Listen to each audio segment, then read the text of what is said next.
So in the beginning of the lecture, I had sent 30 questions in PDF format of verbal reasoning. Now we are going to take a look at each one of these questions, take a look at what their answers are and see how many of them we got right. Correct? So I'm going to quickly run you through the questions and what their answers are. And in case there are any doubts, obviously you can stop and ask me and we can have a better explanation of that. So starting with the first question. The first question just was in the format of a dialogue. Sue says, commercial flights currently contribute more carbon dioxide to the atmosphere in 1 year than does the whole of Africa. So if we want to reduce global warming, we need to restrict the number of flights we take. Dave said, did you know that by taking one intercontinental flight, you cause more pollution than you would in 12 months of car travel, right? So Dave's response to Sue's comment, it serves to do what? Sue is talking about how commercial flights actually add more CO2 to the atmosphere, and Dave is also telling about how one intercontinental flight is causing more pollution, right? So is Dave's response reinforcing Sue's contention that flights are a major contributor to increased CO2 levels, or adds more weight to her contention that we should reduce the number of flights we take? Well, between A and B, B is a better option because Sue is not just talking about CO2 but actually giving a reason of why the number of flights must be reduced. C, mitigate the force. Mitigate means reduce, right? He is actually adding to the force. He's not reducing force. So C is not my answer. Definitely not an alternative because he's talking the same language as Sue and he is not questioning her argument. In fact, whatever he's saying is adding more weight. So here definitely the best possible answer is B. He's adding more weight to her contention that we should reduce the number of flights, right? Sue ultimately is saying that we need to restrict the number of flights. The example of flights contributing CO2 is actually just to support her main argument that the number of flights must be reduced, right? So Dave is also adding an example that yes, what you're saying as an example is correct. Even intercontinental flights are actually polluting more than car travel. So ultimately, both of them are talking about how the number of flights must be reduced, right? So between A and B, Sue's argument is not about just flights. Sue's argument is flights should be reduced, and why it is should be reduced is given in the first line of her argument. So although A is not wrong, but A is not good enough because her main contention is not about just carbon dioxide levels. She's saying that her main contention is that we should reduce the number of flights. Reason, because they are a major contributor. So B is the best possible answer now. Correct? B is the best possible answer because her main force of argument is behind that number of flights must be reduced. Why they must be reduced? Because they are pollutant. So A is not the answer, B is definitely my answer. Next one. So we have to reveal a fallacy in the logic. Fallacy means there is some problem in the logic and we have to tell what is a mistake. It is not unusual to see the ball fall into a black slot on a roulette wheel 4 times in a row. But for it to fall 5 or 6 times in a row into the same color is very unusual. Therefore, you can win money by waiting for a run of 5 of the same color and then betting against that color. So, if the roulette wheel in question is a fair wheel, which of the following observations or facts, if it were true, would best reveal a fallacy in the logic? Fallacy means mistake. Now, option D, the probability of getting a particular color is always the same. So, if the probability of getting a color is always the same, whatever you got in the first 5 times will have no effect on the bet of the 6th, right? So, if the probability of getting a particular color is always the same, then it shows that you are wrong in saying that you can predict which color will come next by identifying the first 5. So best possible answer here definitely has to be D. D exposes the fallacy, the mistake in the argument.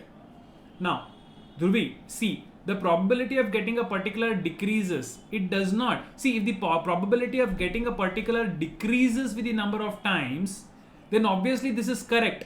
If 5 times the same color has come, then obviously the next color, the next round, probability of that color is going to be low. So it's good to bet against it. You're supporting the logic. C supports the logic. I have to go against it. So C cannot be my answer. Now, E, a person who see, the logic is, if the same color comes 5 times, it will not come the 6th time. Now, a person who makes money this way once or twice will carry on to lose that money after a few more times. This does not attack the logic. This does not attack the logic. Right? Arushi, slow connection hai kya? First ka B. Devesh, did you get it? Right.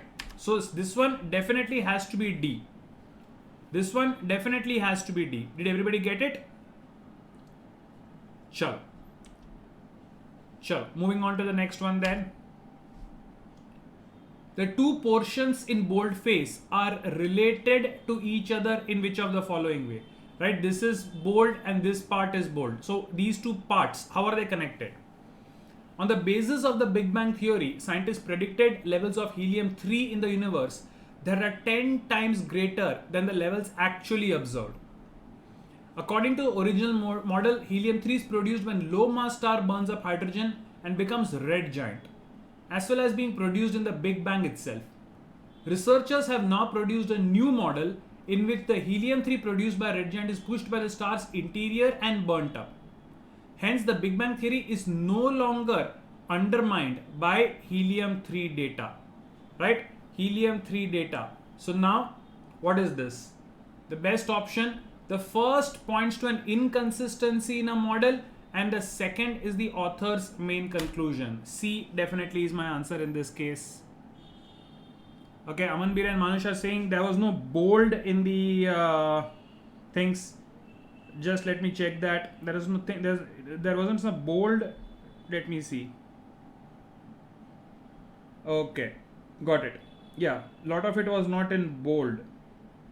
ठीक है, चलो, no problem. Then I'll skip this one. But now did you get it?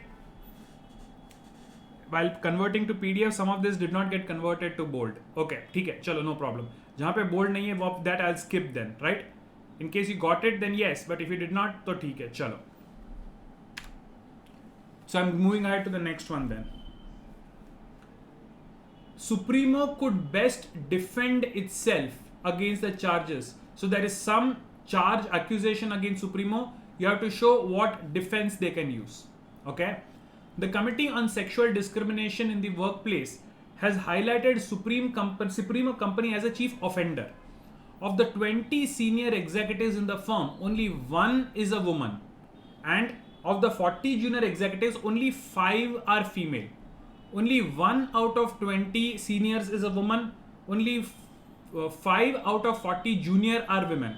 If you want to show that they are not actually committing sexual discrimination, then how can we do that? Simple. If you are able to show that whoever was rejected had fewer qualifications, that means you selected purely based on qualification.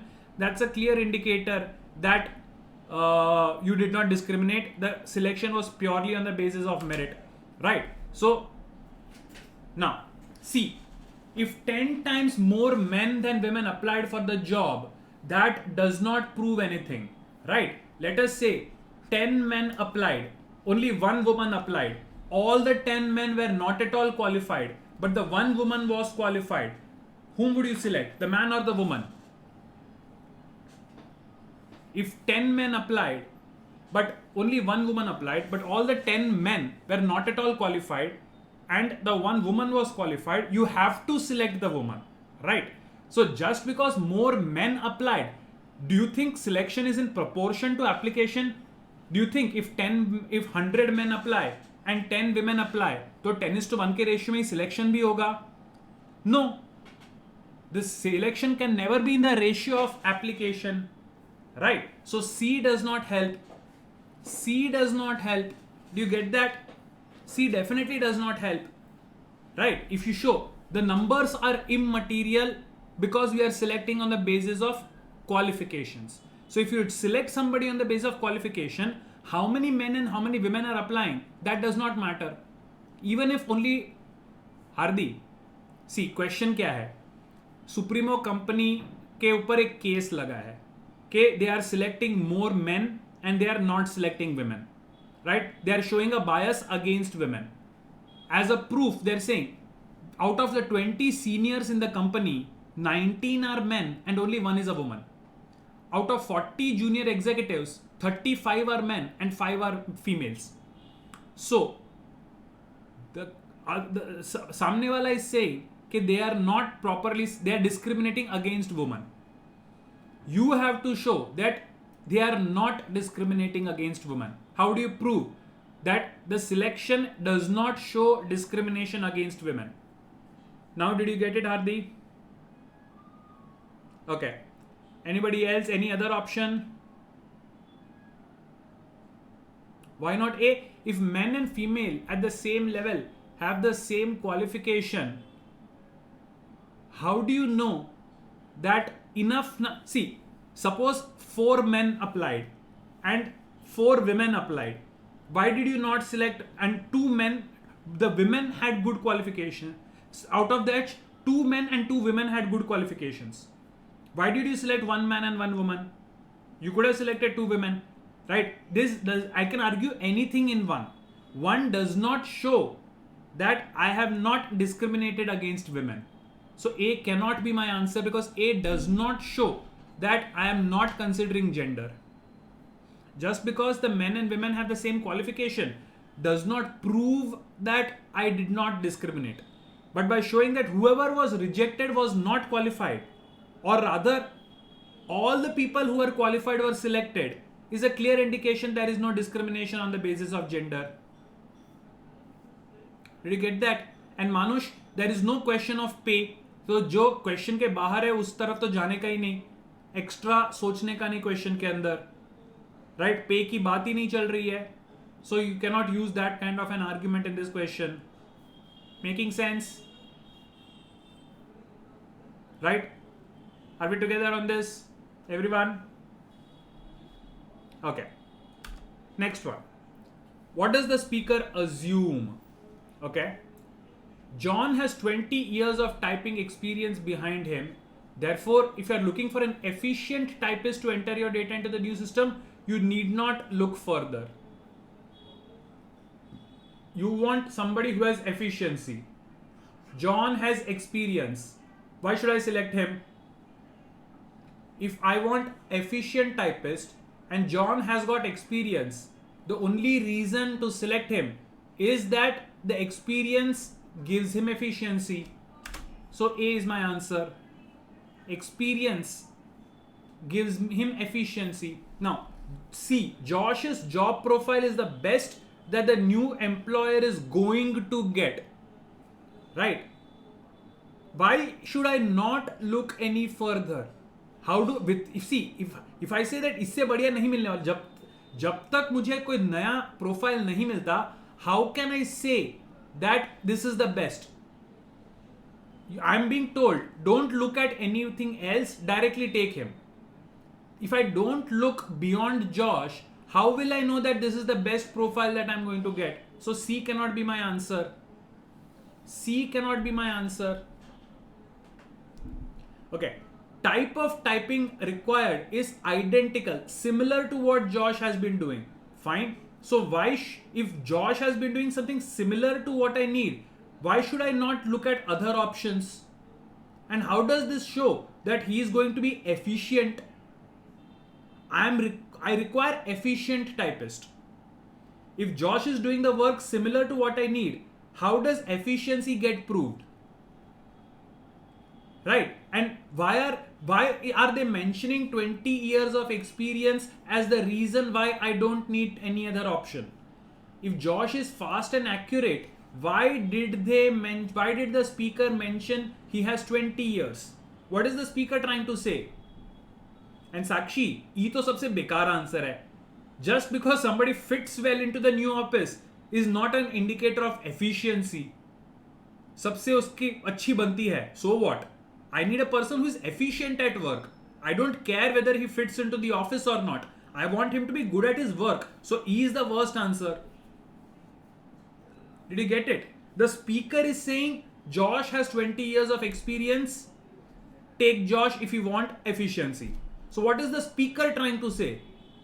The speaker obviously is trying to say that his 20 years of experience is enough to make him efficient. Did you get it? The speaker clearly is giving 20 years as the reason why he is the efficient person that you require. I hope everybody understood this one. Are we clear? Okay. Next one. Now, which of the following is the most logical completion of this sentence? Okay. It has been suggested that long-term prisoners on release from jail be given a reasonable state pension to reduce the likelihood of their resorting to crime. Most people instinctively reject the suggestion as they feel it would be rewarding criminal activity. The supporters of the prisoners' pension scheme have criticized those who reject this possibility by claiming that for the critics, punishment for criminals is more important than crime prevention. Best possible answer here. Definitely B.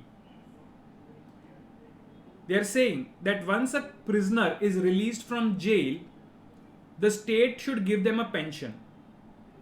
Right? If they are given pension by the government, they will not do crime because they are getting money, so they will not do crime.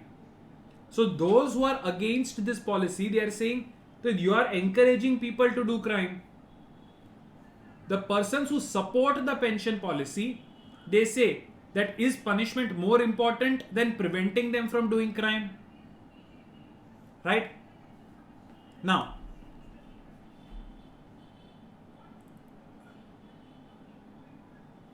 look at E. Shubham. Sentence को complete करना है ना, तो does it grammatically make sense? Option E. The supporters of the prisoners' pension scheme have criticized those who reject this possibility by claiming that for the critics, the law should not be concerned with what happens after jail. Is that what they are saying? Critics are saying it is like rewarding criminal activity. Right? B says prevention of crime is not important for them, punishment is. Isn't that a better option than E? Law should not be concerned with what happens after jail. The critics are not saying that law को कोई concern नहीं होना चाहिए. The critics are saying that if you give them money, it is like giving them a reward. So C is a better option than E. The critics are not using the argument that the law should not care what happens after jail. The critics' argument is if you give them pension after they're released, it is like rewarding them. But they are bad people, they should be punished, they should not be rewarded. Right? So option E does not fit. Option E does not fit. Right. Chalo. Which of the following, if true, most weakens the contention? You have to weaken it. Recent studies have highlighted the harmful effect of additives in food. That is color, preservative, flavor enhancer, etc. There are no synthetic substances in the foods we produce at Munch-On Foods. We use only natural ingredients. Hence, you can be sure you are safeguarding your family's health when you buy your product. Right? They are saying we are natural, so we are safe. So if you want to go against it, right? If some natural substances themselves are harmful, then obviously just because they are natural is no guarantee that they are safe. The natural substance itself can harm. So best possible option, definitely B. E. See, without preservatives, some food could cause harm. Compare that with some natural. They are saying that our food has natural substances. And if the natural substance itself is harmful, then you cannot be sure that you are safeguarding the family's health. Right? Okay. It says without preservatives, but preservatives can be natural. Right? Preservatives, who says preservatives has to be artificial? If without preservatives some foods could cause harm, fine, put preservatives, but put natural preservatives. Right? So preservatives is not necessarily only artificial ones. Do you get that? Amanbir. E9. Because without preservatives, the food could cause harm. They can always claim that we are using natural preservatives. So that doesn't exactly weaken their contention. They are saying we are natural. So by attacking the natural wala point, you can actually prove that they are wrong. If the natural substances themselves are harmful, then they cannot claim that because we are natural, we are very good. If without preservatives, the food may spoil, they can always claim we use natural preservatives. So E does not attack it. Amanbir, this is a statement made by Munch On Foods, right? They are trying to put these category of preservatives into additives and trying to say it is synthetic substance. That means they are saying anything synthetic is bad, right? This is a company's statement. They are trying to show as if preservatives are all synthetic and bad. But if somebody attacks them, they can always say some natural preservatives can be used. But by saying that the natural food itself is harmful, you can never ever actually, they can never support their claim. So isn't C better in that, B better in that way? Right? Okay. Qaish, I'll put up all the answers at the end together.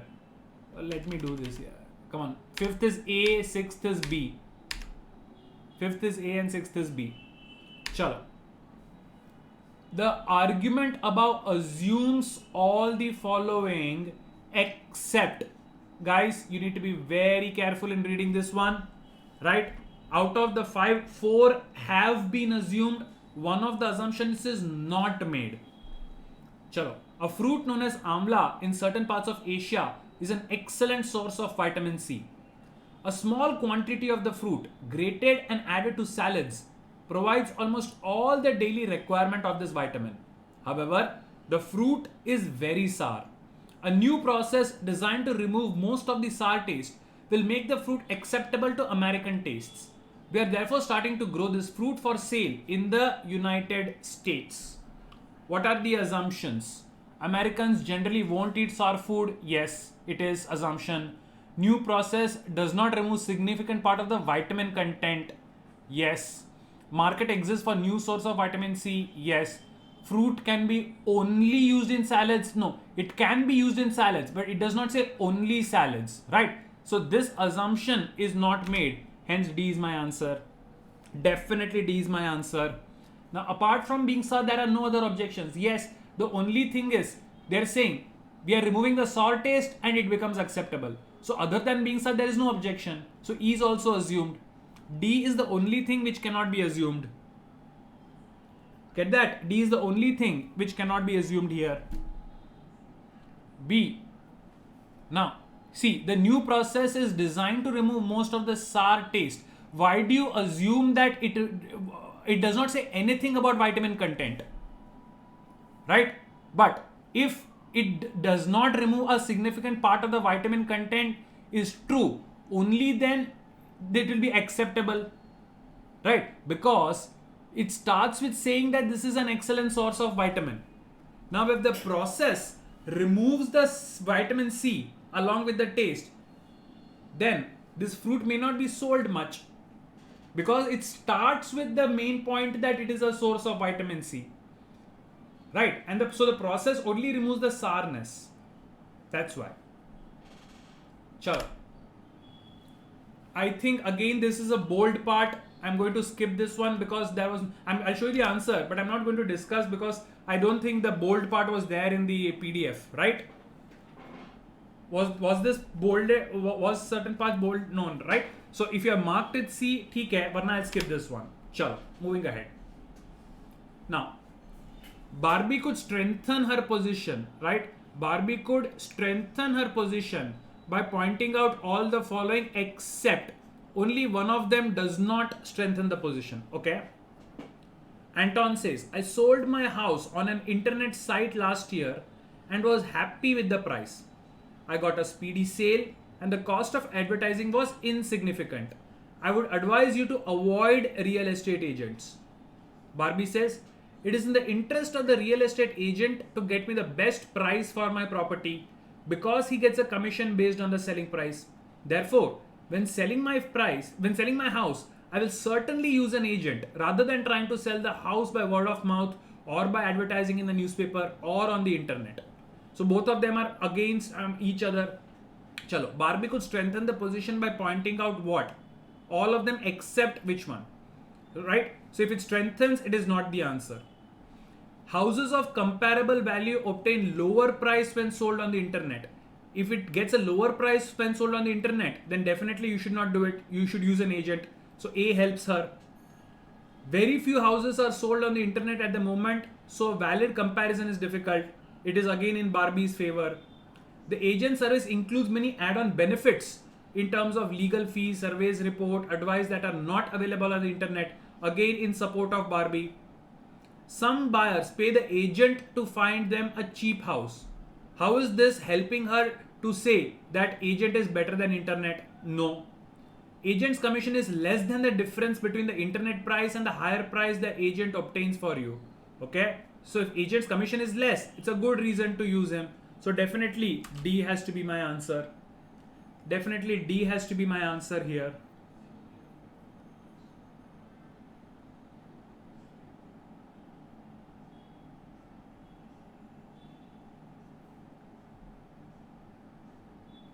Right? This is easy. 4 of them supports Barbie. D does nothing to help her. So D has to be the one. She cannot use that argument to strengthen her position. Right. Now, which of the following if true, could an opponent of the view presented above best cite as a reason for recommending continued use of the seatbelt? Right? Whatever view has been given, opposing that, you have to give a reason for recommending the continuous use of seatbelts. Okay. Early data on seatbelt use showed that seatbelt wearers were less likely to be killed in road accidents. Hence, it was initially believed that wearing a seatbelt increased survival chances in an accident. But what the early analysts had failed to see was that cautious drivers were more likely to wear the belt and were also less likely to cause big accidents, while reckless drivers were more likely to be involved in big accidents and were less likely to wear the belt. Right? So, if this is true, then an opponent of the view presented above can give what reason for recommending that seat belts must be used? Well, if careful drivers who are involved in accidents caused by reckless drivers are more likely to survive, then that itself is an excellent answer, right? Out of 2 drivers, if one is careless, one is careful, and if the careful driver survives, the reckless driver doesn't, then it's a clear example, clear favor of why seatbelt should be used. So A definitely is my answer, no confusion there. A definitely has to be my answer. Hope you got that.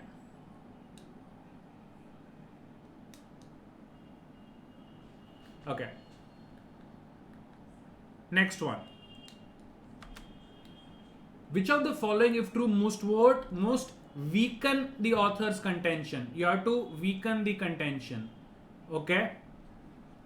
French cuisine is highly regarded all over the world. Yet in Paris, there are more American restaurants selling burgers and fries, which many people now class as junk food, than there are in many other European capital city. Obviously, the French are very fond of junk food and are not too proud to eat it. So, the author is saying that French are fond of junk food because there are many American restaurants selling all this junk food. I have to weaken what the author is trying to say. Okay? Now, if there are unusually large number of American tourists in Paris, right, that could be the reason why there are more American restaurants, right? Having more American restaurants is not a sign that the locals want to eat it. It could be that there are tourists who want to eat it, right? So just because there are more junk food American restaurants in Paris, that does not mean that the locals are actually eating a lot of junk food, right? This reason obviously weakens the author's contention, and hence E has to be my answer. Definitely E has to be my answer in this case. Now A, if there are large number of Lebanese restaurants in Paris than other European capitals, how does it prove that French are fond of junk food? Rihani, how does A prove that French are fond of junk food? Where does it say that Lebanese food is also junk food? Rihani, no. The author here is saying that because there are a lot of American junk food restaurants, that is a proof that French like junk food. Because there are many junk food restaurants in France, so that must mean that French like junk food. So you have to show why, the reason why there are more American junk food restaurants is not because the French like them, but because there are other customers who are demanding it. Right? So A, with Lebanese restaurant, you don't know whether Lebanese restaurants are junk food or not. So that does not help me in any way. Right? Lebanese restaurants, do they serve junk food or non-junk food? I don't know. So that really does not help me answer the question. So A cannot be the answer. A does not do anything. A is useless. Do you get that?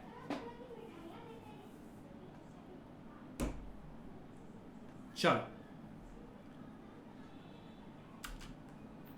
Before concluding that obesity is not a predisposing factor, the researchers must find the answer to which of the following questions most useful. Scientists investigating a rare metabolic disorder hypothesized that obesity was a predisposing factor in the development of the disease. Predisposing factor means if you have obesity, then you will also have a chance of this metabolic disorder. Having this obesity is a factor which makes you susceptible, right? The chances of you getting this disorder is high if you have obesity beforehand. So, a study of 20 patients found that on an average, the patients were close to the normal weight for their height. Now, before concluding that obesity is not a predisposing factor, what should the researchers answer? So, if the patients have always been close to the normal weight for their height, that is the answer that they must first give. Because they are actually comparing weight and height. So, is the weight and height always related, or is it just now when they are measuring that it is close? Right? That is the only thing which makes sense. So definitely D has to be my answer. No confusions. Definitely D is my answer.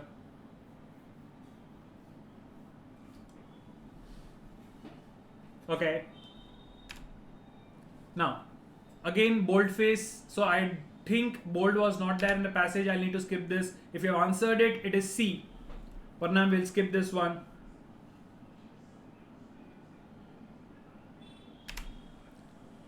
Quickly moving on to the next one.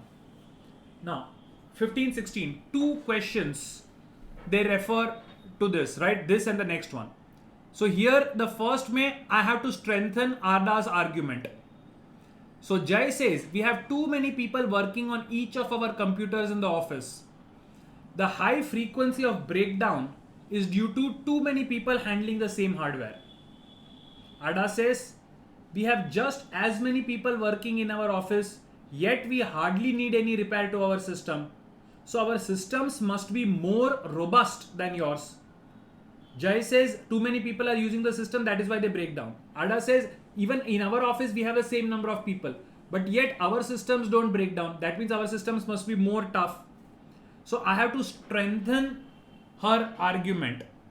Now, if I know how many computers and how many users are there in her office, right? It says, she says number of people is the same, but are the number of computers also the same?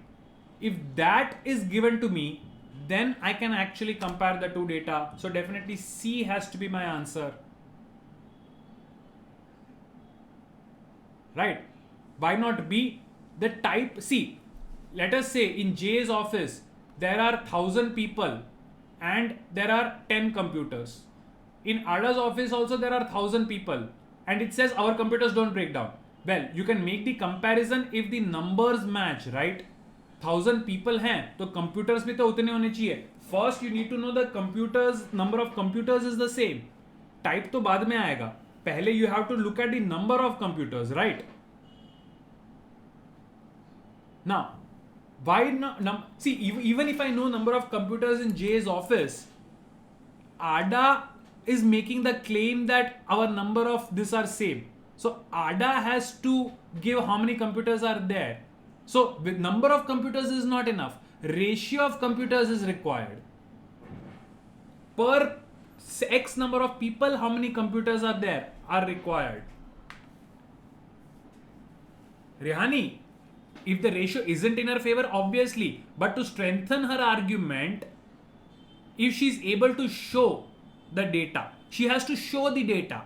Obviously, she knows the data. She has to give the data. She knows what the ratio is. I'm saying for Ada to prove her point, she needs to tell this to the other person. Right? So C, definitely.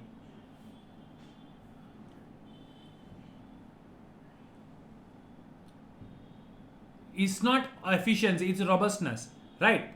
Ada has said that our number of people is the same. Ada never mentioned how many computers are there. So to complete her argument in her favor, she also has to compare the ratio of people to computers. Right? Jai is saying we have many people and less computers. Ada is saying we have many people. If she also completes the less computers part, then her comparison is relevant. She has only compared the number of people. So she has to give the number of computers. That is at least the ratio that she has to say. Even we have less computers. Then you can say, okay, then your computers must be tough. Do you get that?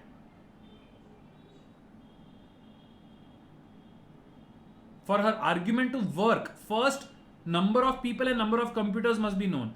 If that is known, then okay, you can get into other things. Because in her argument, she is comparing number of people, but she has never compared the number of computers per person or number of persons per computer. So that is the first point that she needs to talk about.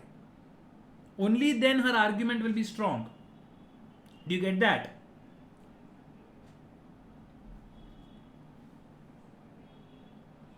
And next one may same arguments, but what does Jai believe?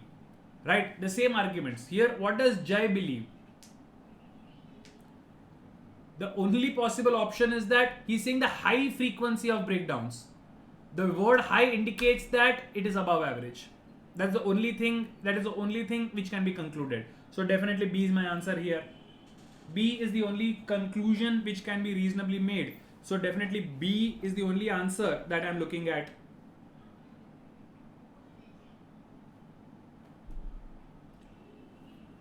I hope everybody got this one. Right. Next. Now all of the following, if true, would weaken the conclusion except, right? So out of 5, 4 of them will weaken it. I have to find the one conclusion which does not weaken it. A rare disease, myelitiis, is being diagnosed with increasing frequency. The number of cases reported this year is more than double the number reported 4 years ago. The government should now allocate more funds for treatment and prevention of myelitiis. Now, the conclusion is that government should allocate more funds. If true, 4 of them will weaken the conclusion. You have to find one which does not weaken the conclusion. Chalo. If the funds which are already available is underutilized, there is no point in giving more funds. So this weakens the conclusion, not my answer. A new test employed for the first time this year detects myelitiis at a considerably earlier stage in the development of the disease. Well, if the new disease test is actually just detecting it early, That means the treatment is still the same, so I don't need more funds for that, right? So B is not my answer. If the number of cases reported this year is the same fraction of the population, that means the disease has not gone up, right? It is the percentage wise, it is the same, so I don't need anything extra for it. Now, a committee of experts reviewed the funding 4 years ago. How does this weaken the conclusion? This does not do anything to the conclusion, right? This does not weaken the conclusion. A private foundation has committed sufficient funds to cover the treatment. If the private foundation is giving the money, then the government need not give more funds because money is now available, right? So the only option which does not weaken the conclusion is D, right? You have to be very careful in reading it.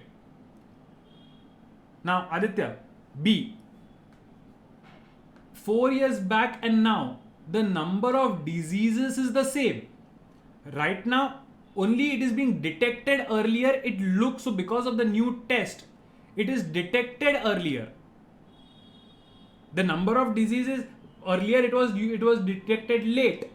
Now it is being detected earlier. That's why it seems as if there are more reported cases.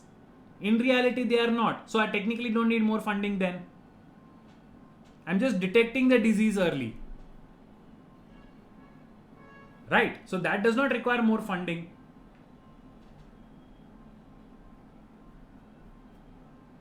Right. Chalo. The argument, now next one. The argument would be most weakened. The argument must be most weakened by which? Okay, thousands of people have tonsillectomy every year and all live normal lives after the operation. We can conclude from this observation that tonsils have no function in the body. Okay, thousands of people have tonsillectomies and they live normal life. So does that mean tonsils have no function? How do you weaken this argument? Now, if another part of the body takes over the function of the tonsils if removed, then that means the tonsils do have a function, but if removed, they are not missed. So B definitely weakens this. See, D, if you take D, the human tonsil develops as part of the immune system, a system of vital importance. The immune system is vital, but that does not mean tonsil is vital. Like appendix is developed as part of the digestive system. The digestive system is very useful, the appendix is not. So just being part of the immune system does not necessarily mean that the tonsil has a function or does not have a function. That does not help me prove anything. But if other organs are taking over the function of the tonsil, that means the tonsil itself did have a function. Right? The tonsil was not useless. The tonsil did have a function. But when you remove it, it is simply that the other organs are doing that function. Correct? Yes. So B is not indirectly. B is directly saying that the tonsil has a function, which means it is not useless. Do you get that? And hence B has to be the answer. Definitely B has to be the answer in this case. Now, no, Manush, it does not say the function of tonsils was trivial. It does not say function of tonsils was trivial. It says function of in fact, doesn't it rather say that function of tonsil is so important that when it is removed, the other organs have to take it over. I would interpret it the other way. If the function is trivial, then don't do it. But if the function is very important, then for survival of the organism, some other organ is forced to do it. Either way, tonsil is not useless, right? Even if it is trivial, it does not mean it has no function. Even if trivial, it does have a function, right? Manush, right? Even if trivial, ultimately, so it does have a function. And here the conclusions they're saying is there is no function. So even if trivial, saying that it had a function which is taken over by another organism proves this contention wrong. So definitely has to be B. Chalo. Assumption. What is the writer of the argument apparently assuming? Okay. photography is no longer an art form. Nowadays, everyone has access to digital cameras that only need to be pointed at the subject in order to generate a perfect image. So what is he assuming? He's saying selection of the subject is not important. Right? If selection of the subject is not important, then just point and shoot makes it not an art form. So A. If digital cameras can never go wrong, C. How is that making photography not an art form? Shubhankar, C makes no sense. And he's saying if photography of other type of camera is an art form, then how is he saying photography is no longer an art form? See, he's saying because digital cameras help you point and click, so it means that only clicking the photograph is important. What you are clicking is not important. If the digital camera makes it easy to click photographs and that makes photography not an art form, so you are saying that whatever you shoot, if you shoot it with old cameras, it is art. With digital, it is not art. So it does not matter what you select. That's what he's assuming, right? Okay. Manush, hope you got that one. If only the photo is important, that means selection is not important. That's what he's assuming. Chalo. Next, boldface has to be skipped, right? If you have done this, then C, but boldface not there in the PDF, so we'll skip this one. Okay. All of the following, if true, would cast doubt on the author's conclusion except 4 of them will say that the author's conclusion is not right. One of them will not do it. Which one? Okay. The number of people diagnosed with dengue fever, which is contracted from the bite of an infected mosquito in North India this year, is twice the number diagnosed last year. The authorities have concluded that measures to control the mosquito population have failed in this region. Right? You have to say that their conclusion that the measures have failed is not proper, maybe. Okay. More cases are now reported because of increase in administrative efficiency. Because they are efficient, you are actually able to detect more. Then that does not mean that the authorities have failed. So A, not my answer. B, a very high proportion of the cases wherein people who had recently returned from neighboring countries. Okay, so more people actually were from other places here. That's why it seems as if more people are infected. So that again shows that they are not wrong. So B is not my answer. Next, an effective diagnostic test was introduced 9 months ago. So before the number of cases were less because the test was not good. Now it's only that the test is good, right? It has nothing to do with the authorities' effort. So C is not my answer. The disease is prevalent only in some industrialized areas which have shown dramatic increase in population due to migration. This gives an explanation on why more people are infected, right? And it also tells it may not be the fault of the authority. So not my answer. Okay. The incidence, that is number of cases per 1,000 of malaria also contracted for a mosquito bite has increased. This too does not doubt the authorities' conclusion. So definitely E is my answer. Arushi, I'll put up the answers at the end. I'll put up all the answers at the end. You can see them. Did everybody get the 21st one? E has to be my answer. Dvija, see, if the test was introduced recently, then obviously, because of a better test, you are identifying more cases. पहले भी 100 case थे, अभी भी 100 case हैं. The old test could only identify 50. Now the new case is identifying 100. The number of cases has not doubled. Only the number of cases identified has doubled. So that is not a fault of the administration in controlling the disease, right?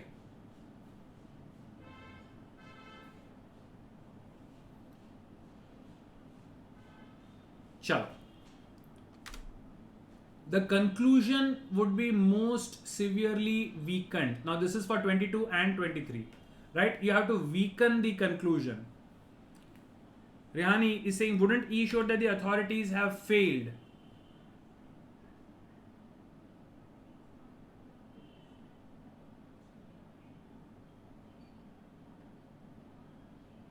I'm going to the 21st one.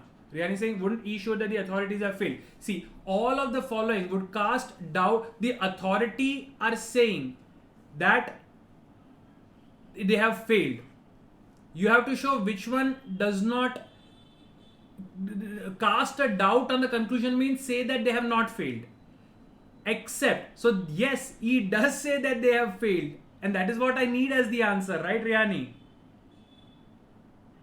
Read the question carefully. You're right. E does show that the authorities have failed, but that is what I have to prove.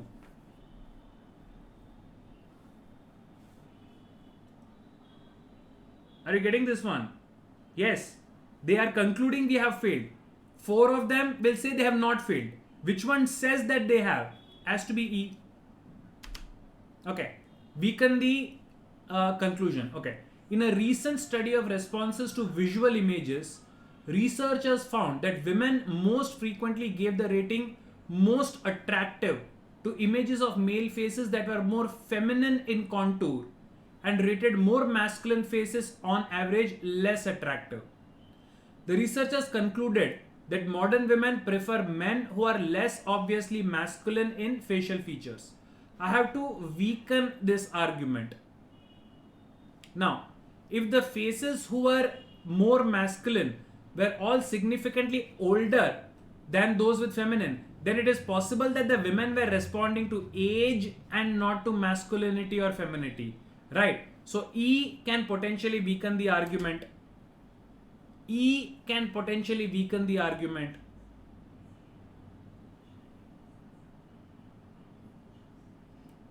Now A, facial features are not the criterion that most women use to decide whether a man is attractive or not.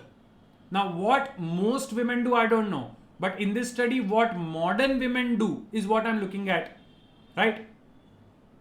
Most women may not, but those who are in this study may do it. So how is it weakening my argument?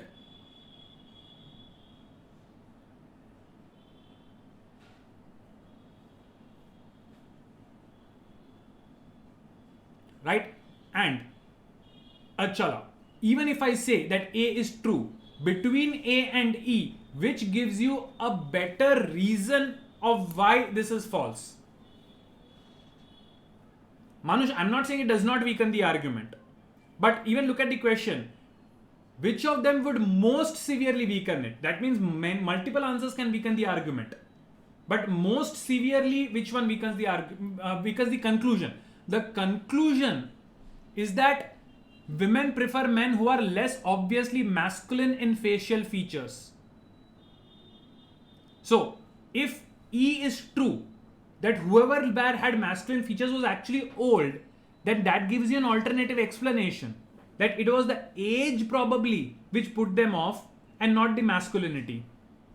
So E is better because it also provides an alternate explanation. A does not give me an explanation. A gives me an excuse, but A does not give me an explanation. Do you get that? A gives me an excuse, but A does not give me an explanation. Whereas E gives me an explanation that it is not masculinity but age which is the criteria for selection or rejection. So this weakens the conclusion that women prefer masculinity or less masculinity.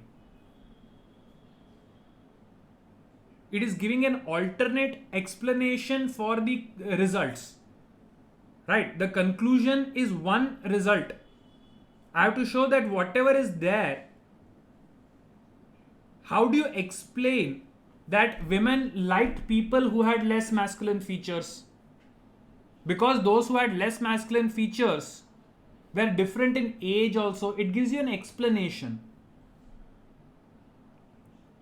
Does A explain that women selected those who had less masculine features, but women like less masculinity? Is the observation being explained by A? the observation is being led to a conclusion. Right? The observation is that less masculinity, more preference. Conclusion, women like less masculinity. Which option between A and E is giving you the observation is true but the explanation is not? Do you get it? Why E is better? Because you have to weaken the conclusion. You have to say yes. Women did in the experiment, we observed that they liked people with less masculine features. But it was not because they liked masculinity. It was because those who were having less masculine features were of a different age group. So E gives me a better explanation than A does, showing that the observation is right, but the derived conclusion is not. How to choose among alternatives? Read and understand it. That is exactly the thought process which has to go through your mind. It's not like maths or analytical reasoning where there's a formula. It is exactly how you read it, understand the language and analyze. That's why it's called verbal reasoning. It's only through practice because there is no formula for it. Right? It's only through practice that you will get this. There is no formula for it. Chalo. Same paragraph. But which of the following is an assumption that the researchers apparently made in this study? Right? So, if you are going to say that women who participate in this study were sufficiently representative of modern women in general, then you can say that they concluded modern women. So, whoever participated, they represent all modern women is obviously what they are assuming. This is the very clearly A. No confusions here. They are from the basis of what they have observed in a few women, they are making the conclusion for all modern women, which means they are assuming that the observed women are enough to represent all modern women. That's it. A has to be my answer. Moving ahead. You have to weaken the psychologist's suggestion. You have to weaken the suggestion. Okay. Red is a color which has powerful effects on human beings as well as animals. A group of psychologists carried out an experiment which confirms the subconscious effect of this color on human behavior. They provided selected sports teams at school and college level with either red or blue shorts and recorded the outcome of the game. The teams wearing red won in a disproportionate number of matches. The psychologists suggested that either the teams wearing red subconsciously felt themselves more powerful, or the non-red teams were subconsciously intimidated or threatened by the red color. Right? Which of the following, if true, would most weaken the psychologist? They are saying that red color has the effect. Right? What if it was blue which actually had the effect? If blue actually has the effect of making human beings less competitive, then that actually says that it may not be red which is doing the trick, it may be blue which is doing the trick. So B, great option here. Now A, each team wore red in some matches and blue in the others. So whichever match they wore red, they always won. And whichever they wore blue, if they lost, it does not actually weaken the suggestion in any way. And C, the effect was only observed if the team members wore white shirts. But even if the effect was shown when the team members wore white shirts, it still does not say that wearing red shorts does not have the psychological effect. So C also does not help. Aditya, they are saying red को देख के या तो पहनने वाले को power feel होता है या तो सामने वाले को लाल देख के डर लगता है. Red either makes the wearer feel powerful or red makes the other party feel weak. They're putting all the power, giving all the power to red.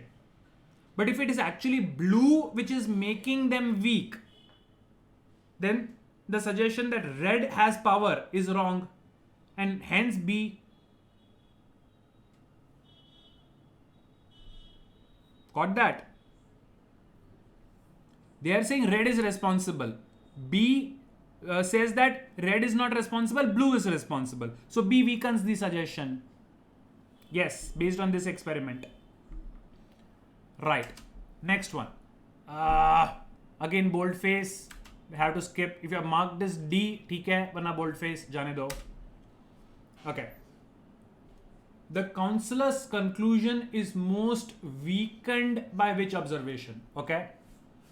A marriage counselor noted that couples who have occasional violent arguments are less likely to divorce within the next 6 months than those who have frequent but less violent argument.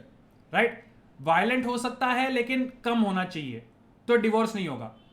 Violent नहीं है लेकिन बहुत ज्यादा झगड़ा करते हो then ठीक है.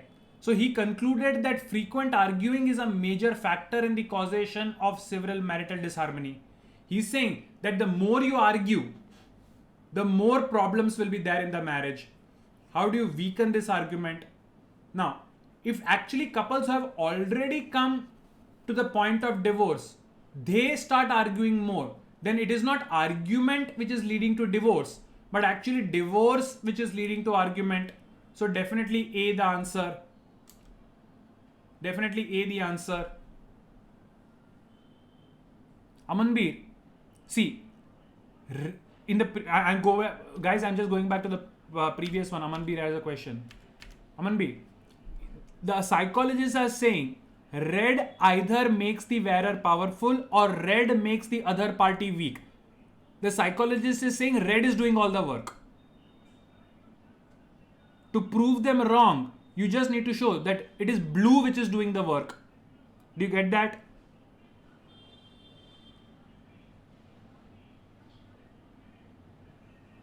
Okay. Did everybody get the 26th one? Did everybody get the 26th one? More arguments lead to divorce. Now E, once you're you're arguing a lot, you start thinking about divorce. Once you start thinking about divorce, then you do not talk to each other. But that does not mean that you did not fight before. You fought a lot which led to divorce. And when you decided to divorce, then you stop talking to each other, right? So that does not weaken the argument. Manush. D. Aditya. Recently divorced people rarely cite frequent argument as a cause of... See, what people say and what is actually the reason. Right? Those who are divorced may not say that it is the reason. But just because I don't say it is the reason does not mean it is not the reason, right?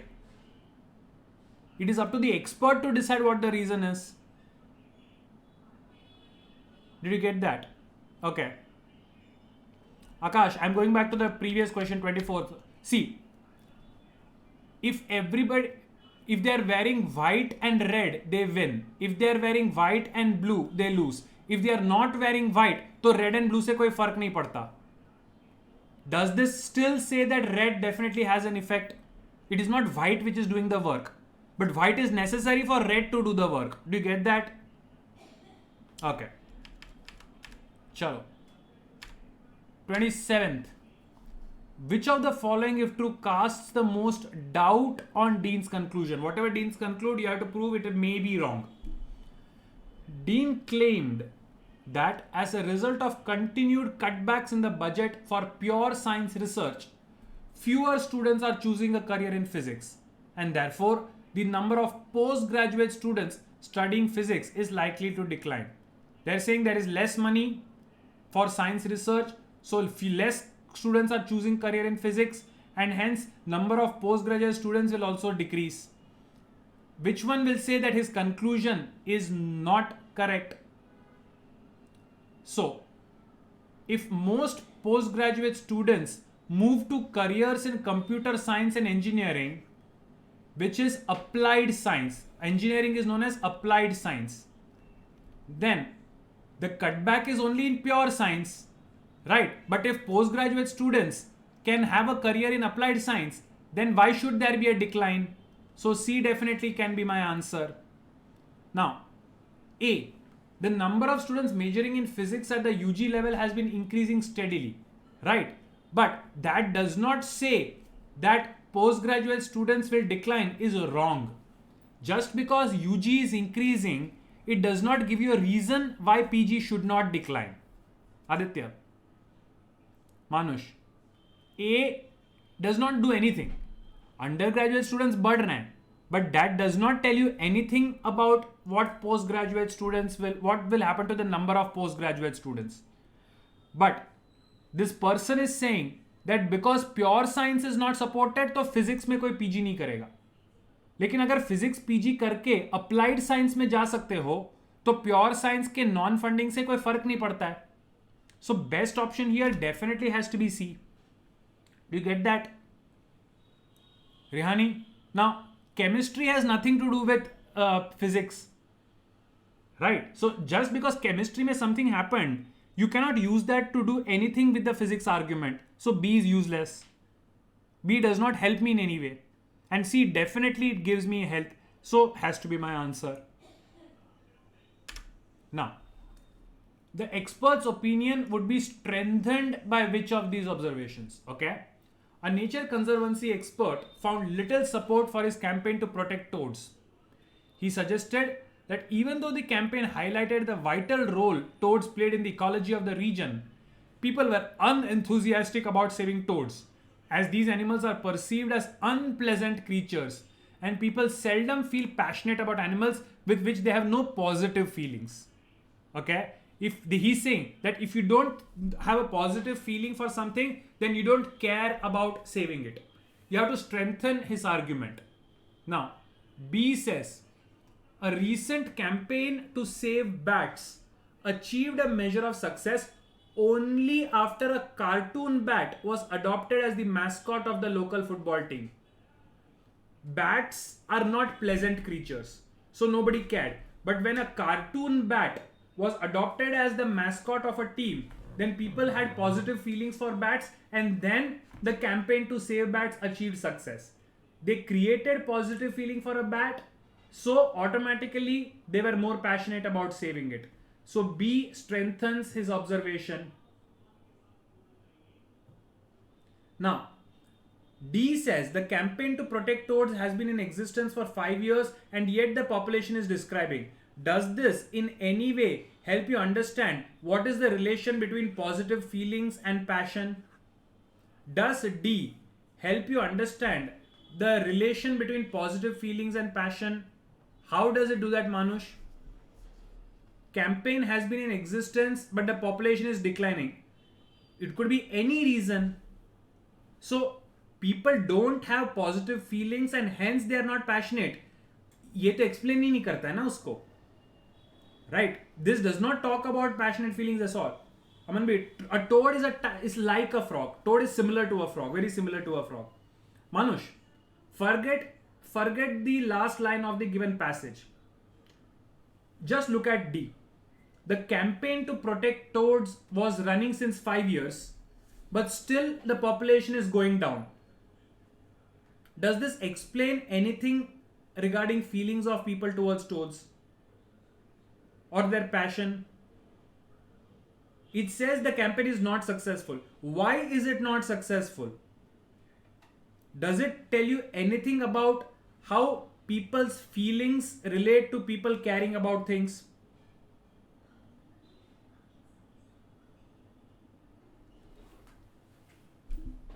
There can be different reasons, right? So you have to assume too much. See, in D, you have to assume these things. It is not given. So that cannot strengthen. He is saying, what do we have to support? We have to prove that the researcher is right in saying that if you have feelings for the animal, then you will be passionate about saving it. D does not give me that proof, but B does. Yes, B as an example clearly says, see, the recent campaign got a success only after it became a cartoon which was adopted as a mascot. It clearly shows that after it was adopted as a mascot in a cartoon form, that people started, people were more, that attempt to save it got more popularity. How can we count? We are not countering it. We are strengthening it. Manush, we have to strengthen his observation. We don't have to say he's wrong. We have to say he's right. We have to prove that he's right. So if an example shows something happened, then that is possible that he's right, right? See, by showing that he's an example which shows what he says is correct, is in support of his argument, is it not? Do you get that? Yeah. Chalo. See, to support any argument, an example which shows the same thing is a good support. Right? We are not generalizing anything. We are just giving an example to show what he is saying can be right. Chalo. All of the following, if true, would indicate potential problems with the recommendation, except 4 of them will show that there is a problem. 1 of them will not. You have to find out which one does not show a problem. Many people report that exposure to certain foods like cheese, red wine, and chocolate are associated with the onset of migraine headaches. Other people report that exposure to certain smells, especially strong perfumes, seem to trigger a migraine headache. And some note that exposure to bright and flickering lights can be followed by a migraine. So, it would seem that a person with the tendency to get migraines should try to find out which of these situations is associated with the onset of headache and then avoid this stimulus. Now, he should try to find out which situation creates the headache and then try to avoid it. What is the potential problem? 4 of them will say that, except 1 of them. Right? Now, the presence of a known trigger, if it doesn't always cause a migraine, then trying to find out the stimulus is useless. B, a good option in this case. The others, the time delay between trigger and onset of headache can make it difficult to identify the trigger. Yes, that is a problem. If hormonal changes caused a migraine, then yes, trying to identify the situation, the given situation is difficult. If in a high proportion of cases multiple triggers are there, then identifying one stimulus is difficult. And if most of the triggers are common and unavoidable, then obviously you can't avoid it. That's also a problem. So the problems are there with A, C, D and E. B does not cause a problem. Hence, B is my answer in this case. Aditya, see, they are saying either strong smell causes a headache, or some food cause headache, or heavy lights cause headache. Right? So identify what is causing your headache and then avoid it. If you identify that smell causes headache, then try to avoid smell. If you find out that light is causing a headache, then try to avoid bright flickering light. If you find out that eating chocolate causes headache, don't eat chocolate. That is what the researcher is trying to say. Now, he says try to identify the problem and then avoid that. Now, to follow this advice, 4 options have a problem. You cannot follow the advice in 4 of these cases. Take the last one. For example, if the headache is caused by a thing which cannot be avoided, then you cannot follow the researcher's advice to avoid it. Supposing you find out that drinking water causes the problem. Now you cannot obviously avoid drinking water. So you cannot follow his advice. Now did you get it? So 4 of them have a problem. 1 of B does not have any problem. A trigger doesn't always cause a migraine. But the migraine is caused when the trigger is there. Then you can advise chocolate खाने से हमेशा headache नहीं होता है. लेकिन headache जब भी हुआ है वो chocolate की वजह से ही अगर हुआ है, you can definitely avoid chocolates. Right? चलो. Last one. Which of the following, if true, would be of least help in explaining the paradox? Four of them will help explaining the paradox. One of them is least helpful. Now, it is strange that in Senta City there are so many corner shops selling food items. After all, there are many supermarkets in the city which sell food at cheaper prices, and many of these supermarkets are open 24 hours. If there are many supermarkets and they're selling food at cheap rates and they're also 24-hour open, then why are there so many corner shops selling it? Right? Which option least explains this paradox? Now, if corner shops are willing to make home deliveries, then despite having cheap malls, you will still prefer a corner shop, and that's why corner shops are there.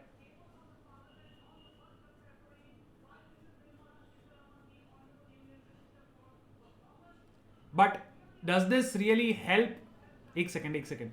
Which of the following would least help in explaining? Okay, this does help. What about the others? The corner shops are selling specialist food items not available. Great reason, not my answer. They are supermarkets on the outskirts and they are very far away. Okay, this also explains, not useful. The main business of local shop is newspaper and food. ठीक है. So that is why they are popular, not because of the food items. Okay. Corner shops are family businesses and much longer than, and they are perceived as important feature. Okay. So this does not help. If corner shops are willing to make home delivery, it does not say that supermarkets don't make home delivery. So this does not exactly help how corner shops are better. And hence E is my answer.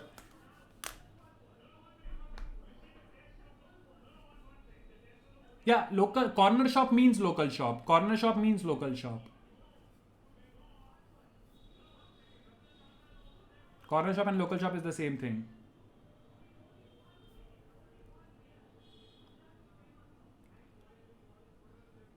Good, Namra. Chalo guys. So I'm putting up all the answer key. Right? If you have missed anything, you can check the answer key.